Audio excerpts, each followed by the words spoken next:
اذان مغرب کا وقت قریب ہوتا جا رہا ہے، اس لیے میں فضیلت الشیخ عبدالسلام صاحب محمدی جامعی حفظہ اللہ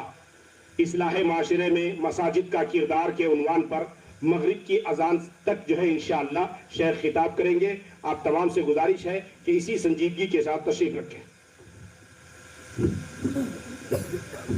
الحمدللہ شیخ آ چکے ہیں، بس آپ کے سامنے آنے ہی والے ہیں۔ شیخ جو ہے تکل کوٹا میں صرف جو ہے رشک ہو رہے آ رہے ہیں۔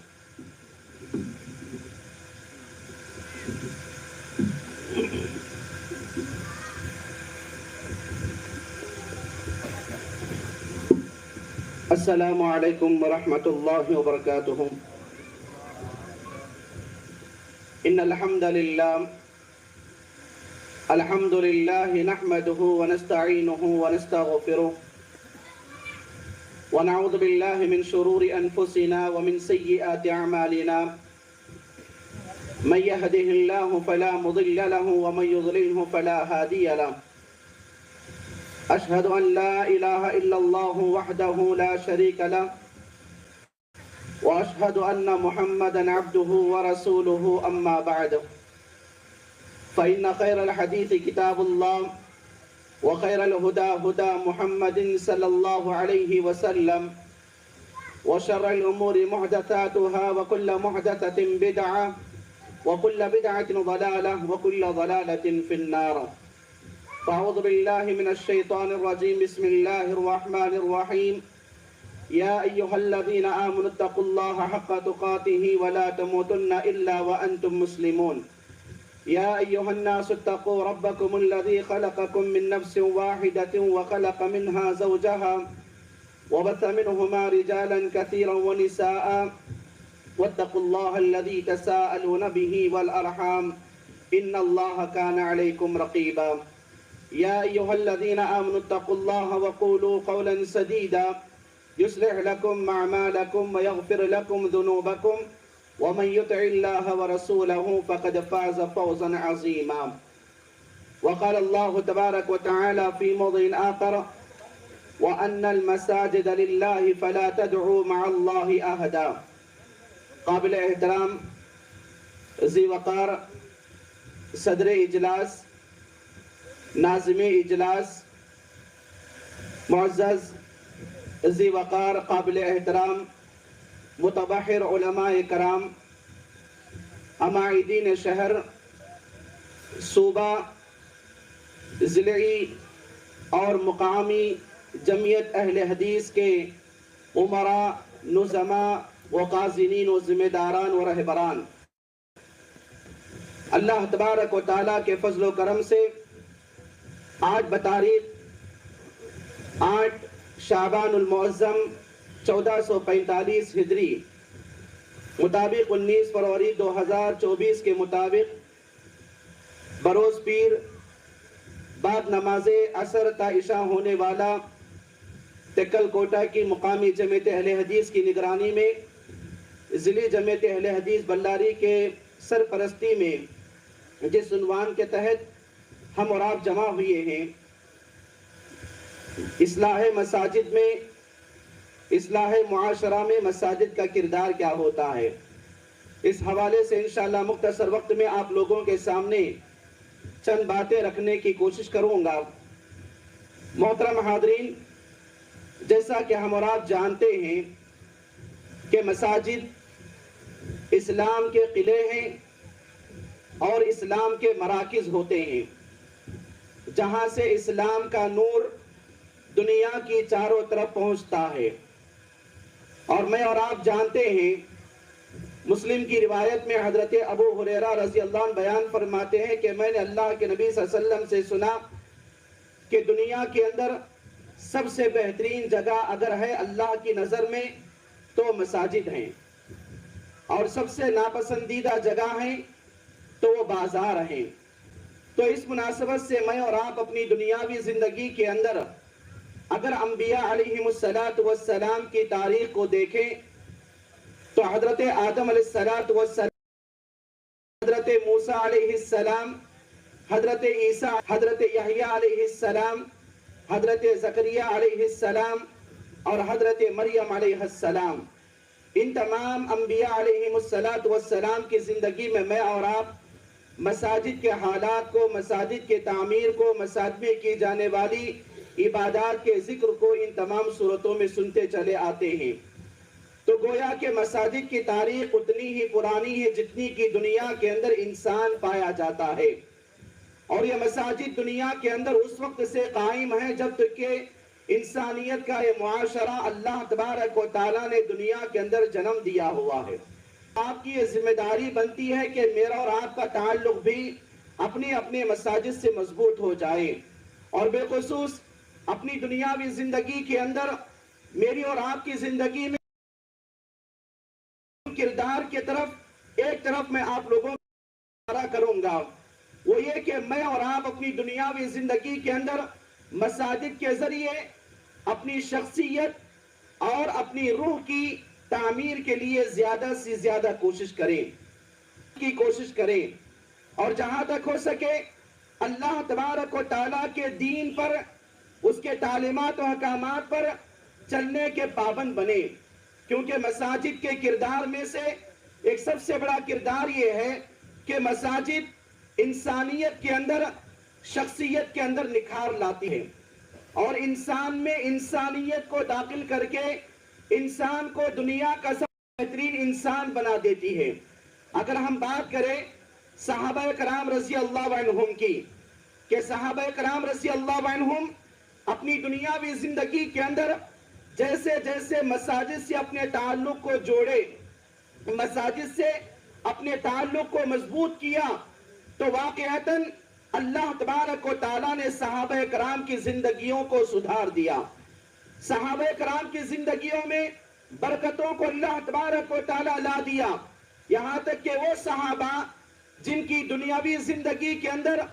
ظلم و زیادتی، مقہوریت و مظلومیت کی زندگی گزارنے پر مجبور تھے، اور ان پر اس طرح کی زندگی گزارنے کے لیے صحابہ کرام کے لیے ہر طرح کی مصیبتوں کے پہاڑ کو توڑے گئے، یہاں تک کہ صحابہ کرام رضی اللہ عنہم اپنی دنیاوی زندگی کے اندر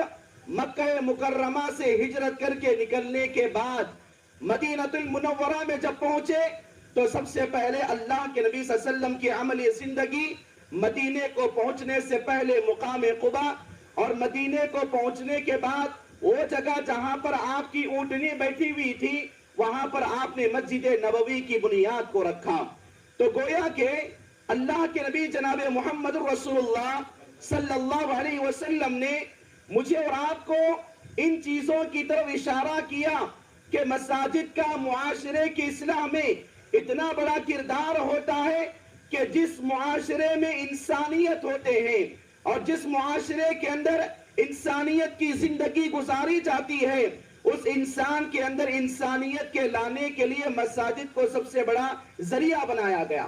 جیسا کہ ہم اور آپ دیکھتے ہیں کہ مساجد بالخصوص انسان کی زندگی میں روحانی کردار کا بڑا تصور انجام دیتی ہے، اور اس کے لیے بڑا پیغام دیتی ہے کہ میری اور آپ کی زندگی کے اندر جہاں پر میرا اور آپ کا گھر ہوتا ہے، یہ میرے اور آپ کے گھر میں آرامدی، کھانا پینا، سونا جاگنا، اٹھنا بیٹھنا ہوتا ہے، جو کہ یہ گھروں کا تعلق ہمارے جسم سے ہوتا ہے، لیکن یہ جو مساجد کا تعلق ہوتا ہے وہ روحانی طور پر تعلق ہوتا ہے۔ مساجد میں انسان کو جو سکون ملتا ہے، انسان کے روح کے اندر جو اطمینان ملتا ہے، وہ اللہ تبارک و تعالیٰ مساجد کے اندر رکھا ہوا ہے۔ اسی لیے انسان کو اپنی دنیاوی زندگی کے اندر ہمیشہ مساجد سے اپنے تعلق کو جوڑنا اور اپنے تعلق کو مضبوط کرنا اتنا زیادہ ضروری ہے کہ ہم اگر صحابہ کرام رضی اللہ عنہم کی سیرت کو دیکھیں، صحابہ کرام رضی اللہ عنہم اپنی دنیاوی زندگی کے اندر جیسے جیسے مساجد سے اپنا تعلق کو جوڑا، اتنا زیادہ اللہ تبارک و تعالیٰ سے قریب اختیار کیا، اور اللہ کے نبی جناب محمد رسول اللہ صلی اللہ علیہ وسلم کا عمل جب مسجد نبوی کو بنیاد ڈالی گئی تو مسجد نبوی کے اندر کس طرح کا صحابہ کرام کے ساتھ تربیتی امور کو انجام دیا گیا، صحابہ کو جہاں پر اللہ کے نبی صلی اللہ علیہ وسلم نے عبادات کی طرف جوڑا، وہیں پر صحابہ کرام رضی اللہ عنہم کو مساجد سے قریب کرتے ہوئے معاملات کا طریقہ سکھایا، عبادات ساتھ سیاسیات کے طریقے کو سکھایا، عبادات کے طریقات بیپارداری کے طریقے کو سکھایا، عبادات کے طریقے کو سکھانے کے ساتھ ساتھ صحابہ کرام رضی اللہ عنہم کے اندر مکمل طور پر ان کی روحانی تربیت کی طرف زور دیا۔ جیسا کہ میں اور آپ جانتے ہیں کہ مساجد کے فضائل، مساجد کی اہمیتیں اور مساجد کا مقام اور مرتبہ میں اور آپ جانتے ہیں کہ اللہ تبارک و تعالی اور پیارے نبی جناب محمد رسول اللہ صلی اللہ علیہ وسلم نے مساجد کے مقام اور مرتبے کو، شان و شوکت کو، قدر و منزلت کو کیسے کیسے بیان کیا ہے۔ میرے بھائیو، میری اور آپ کی زندگی کے اندر جہاں پر فضیلتیں، جہاں پر اس کی اہمیتیں بتائی جاتی ہیں، میں آپ لوگوں کے سامنے اس بات کی طرف زور دینا چاہتا ہوں، وہ یہ ہے کہ مساجد کے ذریعے اپنی شخصیت کو سنوارنے کی کوشش کریں۔ جس طرح صحابہ کرام رضی اللہ عنہم میں حضرت ابوبکر صدیق رضی اللہ عنہ مسجد سے اپنا تعلق جوڑے، تو آپ کے اندر اللہ تبارک و تعالی صدیق کی صداقت کو اللہ تبارک و تعالی نے اونچا کیا، اور حضرت عمر فاروق رضی اللہ عنہ کے عدل و انصاف کو پوری دنیا کے اندر مشہور و معروف کیا، حضرت عثمان رضی اللہ عنہ کی سخاوت و فیاضی کو پوری دنیا کے اندر سبق دیا، اور حضرت علی رضی اللہ عنہ کی بہادری کو پوری دنیا کے اندر روشناس کرایا، حضرت معاذ بن جبل رضی اللہ عنہ کے علم کو اللہ کے نبی صلی اللہ علیہ وسلم نے بتایا کہ اے معاذ، میں آپ کو یمن کا گورنر بناتا ہوں، اور ساتھ میں آپ کو مکمل طور پر جو ایجوکیشن ممبر ہوتے ہیں اس کے بڑے آفیسر حضرت معاذ بن جبل رضی اللہ عنہ کو اللہ کے نبی صلی اللہ علیہ وسلم نے یمن کے علاقے کے اندر بنایا، یہاں تک کہ حضرت ابو الدرداء رضی اللہ عنہ کو بصرہ کا پورے کا پورا یمی وہ جس کو منڈل ایجوکیشن آفیسر کہتے ہیں، وہ حضرت ابو الدرداء رضی اللہ عنہ کو بصرہ کے علاقے کا بنایا۔ تو گویا کہ یہ مساجد کے ذریعے ایک انسان کے اندر صداقت، شجاعت، بہادری، عدل و انصاف، امانت داری اور مکمل طور پر ان کی حرص اور طمع ان چیزوں کے حاصل کرنے کے اندر اضافہ کیا جاتا ہے۔ یہاں تک کہ انہی مساجد کے ذریعے جو تربیت ملی، حضرت حذیفہ بن یمان رضی اللہ عنہ کو اللہ کے نبی صلی اللہ علیہ وسلم نے کہا کہ یہ میری امت کے امانت دار ہیں، یہ میری امت کے امانت دار ہیں۔ تو گویا کہ صحابہ کرام رضی اللہ عنہم کی تربیت تھی۔ مساجد کے ذریعے جو اپنی دنیاوی زندگی کے اندر صحابہ کرام رضی اللہ عنہم مکمل طور پر اللہ تبارک و تعالیٰ کے دین پر عمل کرنے کے خاطر مساجد سے جڑے، تو اپنی شخصیتوں کو سنوار دیے، اپنی انسانیت کے اندر، اپنے جسم و جان کے اندر، اپنی مکمل طور پر روح کے اندر تازگی کو لایا۔ جہاں پر میں اور آج اپنی دنیاوی زندگی کے اندر اپنے جسم کا، اپنے کھانے پینے کا، اپنے رہن سہن کا، اٹھنے بیٹھنے کا جس طرح میں اور آپ خیال کرتے ہیں، یہ میری اور آپ کی ذمہ داری بنتی ہے کہ میں اور آپ اپنی دنیاوی زندگی کے اندر اپنی روح کی تربیت کا بھی خیال کریں، اپنی روح کو بھی ٹھنڈک پہنچانے کی کوشش کریں، اپنی روح کی حقیقی معنوں میں ایمانی ولولہ، ایمانی قوت و طاقت کے ذریعے اپنی روح کو تازہ دم بنانے کی کوشش کریں، کیونکہ میری اور آپ کی زندگی کے اندر جب خاتمہ ہو جائے گا میرا اور آپ کا، یہ میرا اور آپ کا جسم مٹی کے حوالے ہو جائے گا، کیڑے مکوڑے اس جسم کو کھا لیں گے، لیکن حقیقی معنوں میں اللہ تبارک و تعالیٰ کے پاس جو حساب و کتاب ہوگا وہ اللہ تبارک و تعالیٰ ہی بہتر جانتا ہے۔ اسی لیے بھائیوں، اپنی دنیاوی زندگی کے اندر جہاں تک ہو سکے اپنے جسم کو موٹا تازہ کرنے میں، یا اپنے جسم کو صحت مند بنانے میں، اپنے جسم کو خوبصورت بنانے میں، اپنے جسم کو توانا اور تندرست بنانے کے اندر جیسے فکر کی جاتی ہے، ویسے میں اور آپ اپنی روح کی بھی فکر کریں، اپنے روح کو بھی تندرست بنائیں، اپنے روح کے اندر مکمل طور پر روحانی قوت، روحانی طاقت اللہ تبارک و تعالیٰ کی مدد کے ذریعے بنانے کی کوشش کریں۔ کیونکہ میں اور آپ اپنی دنیاوی زندگی کے اندر مساجد کی اگر دیکھیں، مساجد صرف عبادات کے لیے، نمازوں کے لیے، قرآن کریم کی تلاوت کے لیے، ذکر و اذکار کے لیے ہی نہیں ہے، بلکہ مساجد تو انسانیت کے درمیان اصلاح معاشرہ، اصلاح انسانیت، اصلاح محلہ اپنی دنیاوی زندگی کے اندر ہر اعتبار سے کامیابی کی طرف رہنمائی کرتی ہے۔ اسی لیے ایک مسلمان کو اپنی دنیاوی زندگی کے اندر جہاں پر ایک روحانی تربیت کا کردار مساجد کے ذریعے کیا جاتا ہے، وہیں پر بالخصوص اپنی دنیاوی زندگی کے اندر مسلمانوں کے لیے آج کے اپنے دور میں یہ مساجد جو ہوتے ہیں یہ نور کے منبع ہوتے ہیں، یہاں سے نور پھیلایا جاتا ہے۔ اسی لیے اپنی دنیاوی زندگی کے اندر اپنی پوری کی پوری عبادتوں کے ذریعے اپنے نفس کو پاکیزہ کریں۔ پیارے نبی جناب محمد رسول اللہ صلی اللہ علیہ وسلم کے مبعوث کرنے کے مقصد کو اللہ تبارک و تعالی بتایا، هو الذی بعث فی الامیین رسولا منہم یتلو علیہم آیاتہ ویزکیہم ویعلمہم الکتاب والحکمہ وان کانوا من قبل لفی ضلال مبین، کہ اللہ تبارک و تعالی نے بتا دیا کہ انسانی زندگی کے اندر اللہ کے نبی صلی اللہ علیہ وسلم کو بھیجنے کا ایک سب سے بڑا مقصد یہ ہے کہ انسان کے جسم سے زیادہ انسان کی روح کی تربیت کیا جائے، انسان کا تزکیہ کیا جائے، انسان کے دل سے شرک و بدعات کے خیالات کو، باطل افکار و خیالات کو، باطل نظریات کو، بدعات و خرافات کے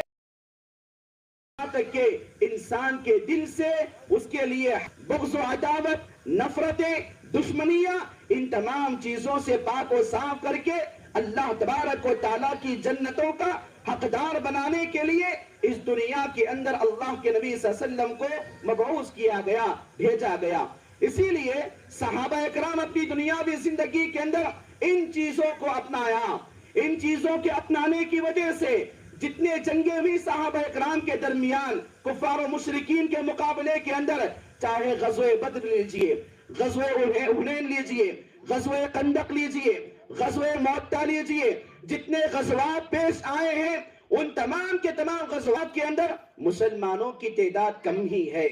مسلمانوں کے پاس جنگی آلات و ہتھیار کم ہی ہیں، مسلمانوں کے پاس جنگی ساز و سامان کم ہی ہیں، لیکن اللہ تبارک و تعالیٰ نے مسلمانوں کو شان و شوکت دیا، قدر و منزلت سے نوازا، فتح مندی دیا، نصرت دیا۔ اللہ تبارک و تعالیٰ غیب سے صحابہ کرام کی مدد کے لیے فرشتوں کے لشکر کو روانہ کیا۔ اس کا پیغام یہ مسجد کا کردار کہ صحابہ کرام اپنی دنیاوی زندگی کے اندر اپنی روح کی اصلاح کر لیے تھے،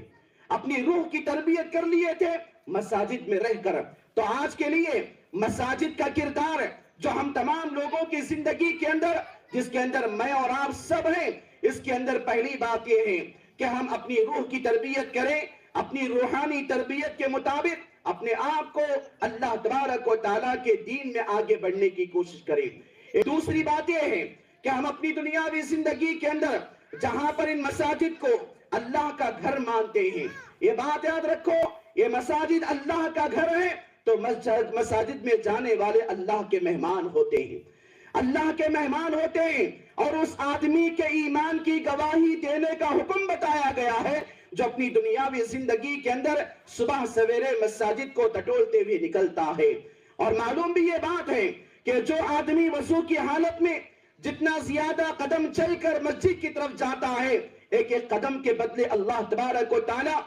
اس کے لیے نیکیوں کا اضافہ کرتا ہے اور برائیوں کو گھٹا دیتا ہے۔ یہاں تک کہ پیارے نبی جناب محمد رسول اللہ صلی اللہ علیہ وسلم نے بتایا، ابو داؤد اور مسند احمد کی روایت، حضرت اوس بن اوس رضی اللہ عنہ اس حدیث کے راوی ہیں، بیان فرماتے ہیں کہ اللہ کے نبی صلی اللہ علیہ وسلم نے فرمایا کہ من کبر واستکبر واغتسل، کہ جو آدمی جمعہ کے دن اللہ کی حمد و ثنا بیان کرتا ہے، غسل کرتا ہے، پاک و صاف ہوتا ہے، اپنے گھر والوں کو ان چیزوں کی تعلیم دیتا ہے، چل کر مسجد کی طرف آتا ہے، ثم دنا من الامام، مسجد کے امام کے پاس قریب میں بیٹھ جاتا ہے، کسی بیکار کام نہیں کرتا، پورے کا پورا خطبہ سنتا ہے، خطبے کے سننے کے بعد نماز میں امام کے ساتھ مکمل طور پر نماز کی پابندی کا خیال کرتا ہے، تو سبحان اللہ، پیارے نبی جناب محمد رسول اللہ صلی اللہ علیہ وسلم نے بتایا کہ جو آدمی اپنے گھر سے جمعہ کے دن مسجد کو وضو کر کے آئے گا، کل عمل من قطوة فی صیامها و قیامها، اللہ کے نبی صلی اللہ علیہ وسلم نے بتایا کہ جب وہ ایک ایک قدم چل کے آتا ہے تو اس کے ایک ایک قدم کے بدلے میں اللہ تبارک و تعالیٰ 1 سال کے روزہ رکھنے کے برابر کا ثواب دیتا ہے، اور ایک قدم کے بدلے میں 1 سال قیام اللیل تہجد کی نماز کے پڑھنے کے برابر کا ثواب دیتا ہے۔ اور جو آدمی جتنا زیادہ حالت وضو میں جمعہ کے دن مسجد کی طرف چل کر آتا ہے، ایک ایک قدم کے بدلے اللہ تبارک و تعالیٰ ان چیزوں سے نوازتا ہے۔ اسی لیے ضروری اس بات کی ہے کہ ہم اپنی دنیاوی زندگی کے اندر اپنے آپ کو روحانی تربیت کے اندر نظافت کو، پاکی و صفائی کو اپنی دنیاوی زندگی جانے سے پہلے زیب و زینت کو اختیار کریں۔ یا بنی آدم خذوا زینتکم عند کل مسجد وَكُلُوا وَاشْرَبُوا وَلَا تُسْرِفُوا إِنَّهُ لَا يُحِبُّ الْمُسْرِفِينَ۔ یہ اللہ تبارک و تعالیٰ نے ان چیزوں کا پیغام دیا۔ ایک تیسری بات کہ اپنی دنیاوی زندگی کے اندر جہاں پر جیسا کہ بتایا گیا کہ انسانی معاشرہ، اصلاح معاشرہ میں انسان کو اصلاح کرنے کا جو کردار ہوتا ہے، انسان کے دل کی، جسم کی پاکی کی جاتی ہے، انسان کے زبان اور آنکھوں کی پاکیزگی کی جاتی ہے، وہیں پر ایک تیسری چیز آج کے موجودہ حالات میں یہ بتاتے ہیں کہ مسلمانوں اپنے اپنے مساجد کو ایجوکیشن سینٹر بناؤ، اپنے اپنے مساجد کو تعلیمی مراکز بنائیے، اپنے اپنے مساجد کا آغاز کیجئے، اور جن جن مساجد کے اندر مکاتب کو چلایا جاتا ہے، فجر کی نماز کے بعد یا عصر کی نماز کے بعد یا مغرب کی نماز کے بعد،